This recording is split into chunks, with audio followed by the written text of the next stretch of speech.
Oi gente, tudo bem? Sejam bem-vindos a mais um vídeo e hoje eu quero começar fazendo uma pergunta pra vocês. Vocês já se sentiram interessados a ler um livro só por conta do título dele? Pois bem, eu não. É muito raro que isso aconteça comigo. Principalmente depois que lançaram Garota Exemplar. Porque se você for perceber, depois do lançamento daquele livro, quase todos os suspenses e thrillers contemporâneos receberam o nome de A Garota no Trem, A Garota Morta, A Garota Desaparecida, A Garota Estrupiada, A Garota Socada. Não tem mais criatividade. Os títulos de livros estavam ficando cada vez menos chamativos, né? Então, eis que um dia eu me deparei com um livro que eu falei, aí está, finalmente um sinal de que a criatividade das pessoas ainda existe, né? E é um livro que já diz a que vem logo no título, por isso que eu acho esse título tão perfeito, né? A Ridícula Ideia de Nunca Mais Te Ver, da Rosa Monteiro. Precisa de mais? Eu não precisa nem de sinopse num livro desses.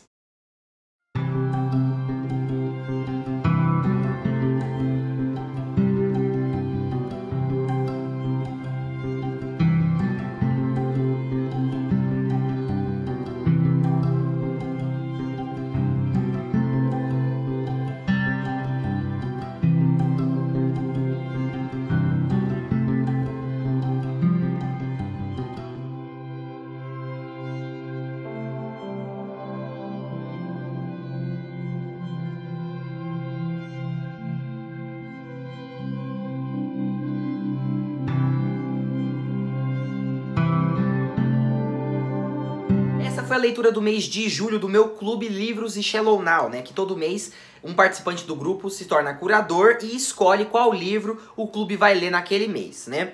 E esse mês quem escolheu foi o Marcelo e ele indicou pra nós A Ridícula Ideia de Nunca Mais Te Ver, como eu já disse. E como eu li o livro no Kindle, né? Eu vou deixar a capa passando aqui pra vocês.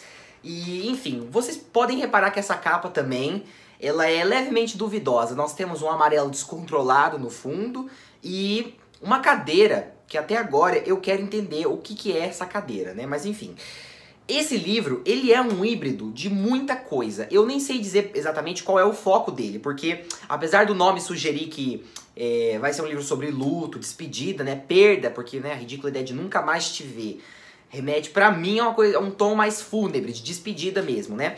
E é exatamente isso que o livro pretende tratar.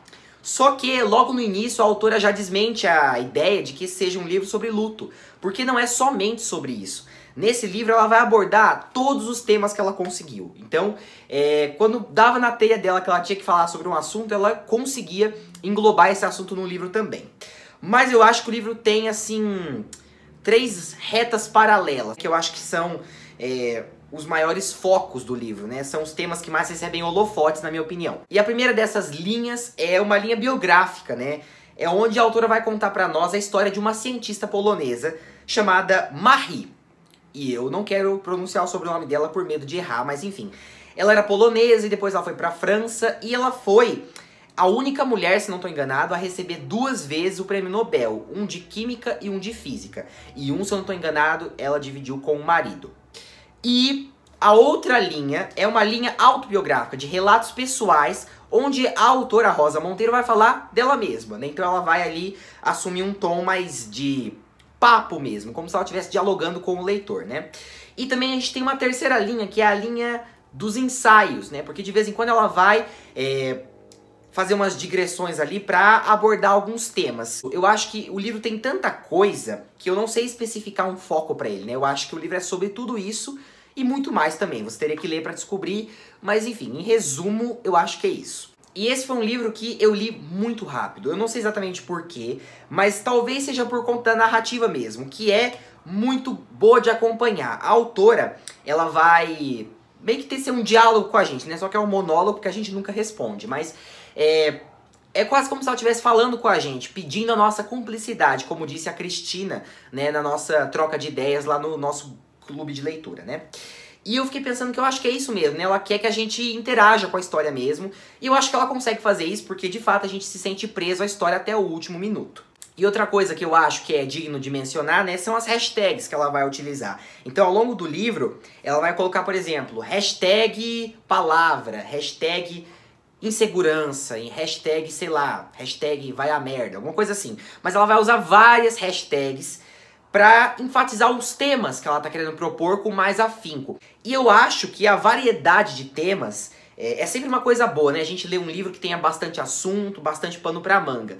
Só que nesse livro eu acho que foi um problema, porque eu acho que ela quis falar de tanta coisa que ela perdeu a chance de desenvolver melhor alguns assuntos. Por exemplo, várias vezes ela para de falar da Marie pra contar sobre a vida dela. E isso talvez seja interessante, né, ela fazer um paralelo com ela mesma, só que eu acho que não combinou muito. Eu acho que seria melhor se ela fizesse um livro biográfico sobre a Marie, um outro livro sobre ela e um outro livro de ensaios. Eu acho que, por exemplo, a biografia da Marie combina com os ensaios, mas os ensaios não combinam com os relatos pessoais dela, que também não combinam com os dados da Marie, entendeu? Deu pra entender? Eu acho que ela deixou as coisas um pouco fora de órbita, né? E nem sempre isso é necessário. Vou dar um exemplo pra vocês. E nem sempre isso é necessário. Por exemplo, ela vai colocar várias fotos no livro, né?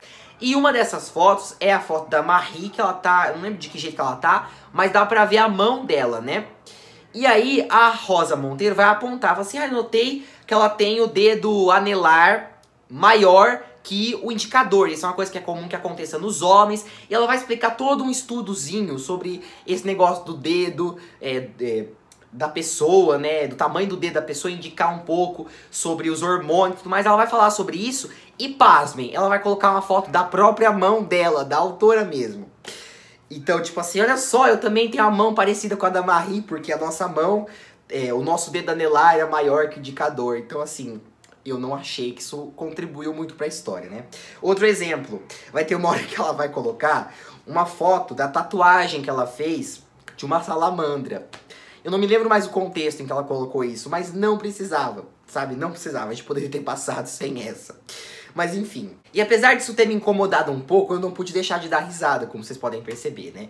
Foi meio que um alívio cômico pro livro, que é um livro meio triste mesmo. Meio não, né? Bem triste. Pesado também, em uma certa medida. Mas a autora não deixa que seja um livro deprimente, né? É um livro que ele realmente é muito interessante de se acompanhar. E é uma experiência muito boa, porque eu garanto pra você que você nunca leu nada parecido. Porque a variedade de estilos, de temas e de reflexões também, porque esse é um livro muito reflexivo, é uma combinação inusual, incomum, né? E eu acho que serviu pra tirar a gente da zona de conforto, né? E se essa foi a intenção do Marcelo, foi muito bem sucedida, porque realmente é um livro que tá fora do padrão, né? Que eu acho que a gente precisa mesmo ler coisas que são inovadoras, como esse livro, né? Que de fato consegue inovar em vários aspectos. E eu não sei vocês que leram, né? Mas eu, pelo menos, me senti muito interessado pela história de vida da Marie, porque ela não conta tudo detalhadamente, né? Já fizeram outras biografias que focavam só nela. Mas o pouco que a gente sabe sobre ela nesse livro já é o suficiente para despertar nossa curiosidade em procurar saber mais sobre ela, né? Então eu achei que o livro valeu muito nesse sentido. É daquele tipo de livro que faz a gente parar pra pensar e tudo mais, então realmente foi uma leitura que eu gostei de ter feito. Eu dei 3 estrelas pro livro, só que como disse o Marcelo no nosso clube, né, a nota, na verdade, é uma questão secundária, o que vale mesmo é a experiência, e essa foi uma experiência muito divertida, pra mim pelo menos, né, então eu gostaria de recomendar pra vocês esse livro, né, até porque vale a pena, eu achei que valeu a pena, né? Por mais que tenham digressões e que às vezes vão atrapalhar o andamento da história principal, né? É um livro que é muito intrigante, é um livro que amarra o leitor e que tem muitos méritos e qualidades que eu acho que a gente deveria conhecer, né? Nem que for pra xingar o livro, falar que odiou, mas eu acho que é válido a gente fazer a leitura desse livro, né? Então é isso, espero que vocês tenham gostado do vídeo, me contem aí se leram A Ridícula Ideia de Nunca Mais Te Ver. E é isso, gente, até mais, tchau!